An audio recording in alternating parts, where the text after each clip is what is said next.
নমস্কার বন্ধুরা, welcome to Shampa's kitchen. বাড়িতে বড় সাইজের গলদা চিংড়ি আনলেই আমরা চিংড়ি মাছের বড় বড় পাগুলো ফেলে দিই। আজ সেই ফেলে দেওয়া পা দিয়েই দারুণ টেস্টি অভিনব রেসিপি রান্না করে দেখাবো, যা গরম ভাতের সাথে খেতে দুর্দান্ত লাগে। একবার ট্রাই করলেই দেখবেন আর কোনোদিনও চিংড়ি মাছের পা ফেলে দিতে ইচ্ছে করবে না। রেসিপিটা ভালো লাগলে লাইক আর বন্ধুদের সঙ্গে শেয়ার করতে ভুলবেন না। আর এরকমই দারুণ দারুণ রেসিপির আপডেট পাওয়ার জন্য এক্ষুনি শম্পাস কিচেন চ্যানেলটিকে সাবস্ক্রাইব করে নিন। তাহলে চলুন শুরু করি।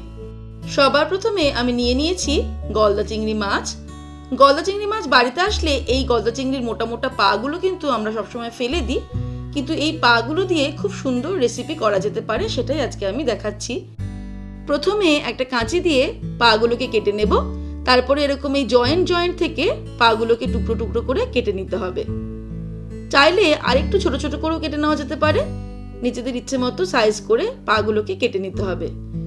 আমি এখানে 1 কেজি চিংড়ি মাছের পাগুলোকে প্রথমে কেটে কেটে নেব। তারপরে ওগুলোকে ভালো করে ধুয়ে জলটাকে ঝরিয়ে নেব। এইভাবে টুকরো করে কাটছি। দেখতে এরকম কাটা কাটা হলেও কিন্তু খুব বেশি হাতে লাগবে না। আর এই পাগুলোর ভেতরে কিন্তু শাঁস থাকে, অনেকটা কাঁকড়ার মতো খেতে হয়। পাগুলোকে ভালো করে ধুয়ে জল ঝরিয়ে নিয়েছি। এর মধ্যে দিয়ে দেব 1/2 টিস্পুন নুন আর দিয়ে দেব 1/4 টিস্পুন হলুদ গুঁড়ো। তারপরে ভালো করে নুন হলুদটাকে মাখিয়ে নিয়ে চলে যাব পরের স্টেপে। এইভাবে ঝাঁকিয়ে ঝাঁকিয়ে মাখিয়ে নিতে হবে। এবারে কড়াই গরম করে তার মধ্যে নিয়ে নেব সর্ষের তেল 3 টেবিল স্পুন। তেলটা ভালো মতো গরম হয়ে গেলে ফ্লেমটাকে মিডিয়ামে করে এর মধ্যে আলু ভেজে নেব। একটা বড় সাইজের আলু ছোট ছোট টুকরো করে ডুবো ডুবো করে কেটে নিয়েছি, সেটাকে ভেজে নেব। আলু ভাজার সময় দিয়ে দেব সামান্য পরিমাণে হলুদ আর দিয়ে দেব সামান্য পরিমাণে নুন। আলুগুলো ভালো করে ভেজে নিতে হবে।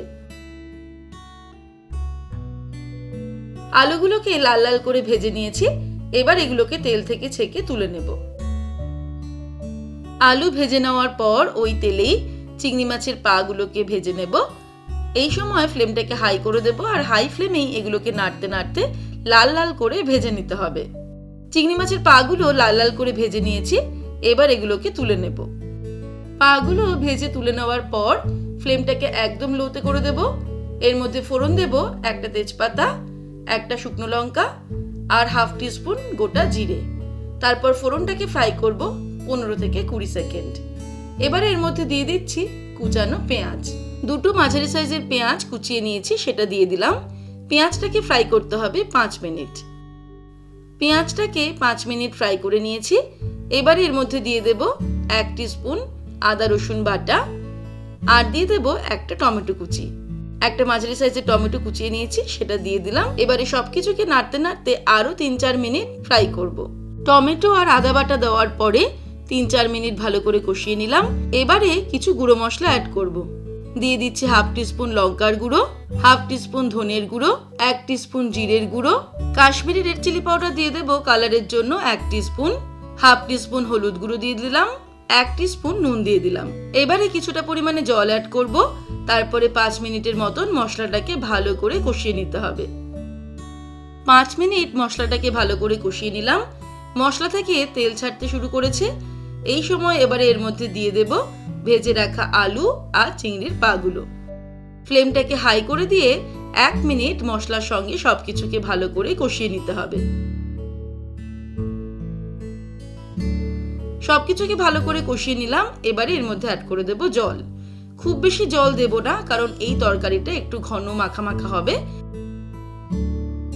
যেই গ্রেভিটা ফুটতে শুরু করবে এর মধ্যে দিয়ে দেব 4-5টা কাঁচা লঙ্কা। তারপরে ফ্লেমটাকে লোতে করে ঢাকা দিয়ে 10 মিনিট রান্না করব। 10 মিনিট পর ফিরে আসছি। 10 মিনিট হয়ে গেছে। এবার আমি ঢাকা খুলে নেব। দেখে নিতে হবে আলুগুলো সিদ্ধ হয়েছে কিনা। আলু কিন্তু ভালো মতো সিদ্ধ হয়ে গেছে। এবারে ফাইনালি এর মধ্যে দিয়ে দেব 1/4 টিস্পুন গরম মশলার গুঁড়ো। তারপরে ভালো করে মিক্স করে নিয়ে ওভেনটাকে অফ করে দেব।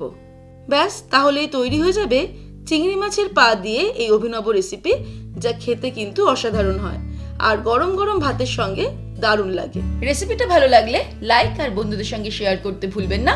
আর এরকমই দারুণ দারুণ রেসিপির আপডেট পাওয়ার জন্য এক্ষুনি শম্পাস কিচেন চ্যানেলটিকে সাবস্ক্রাইব করে নিন। ভালো থাকবেন, সুস্থ থাকবেন। আমি আবার হাজির হব নতুন নতুন রেসিপির সঙ্গে। নমস্কার।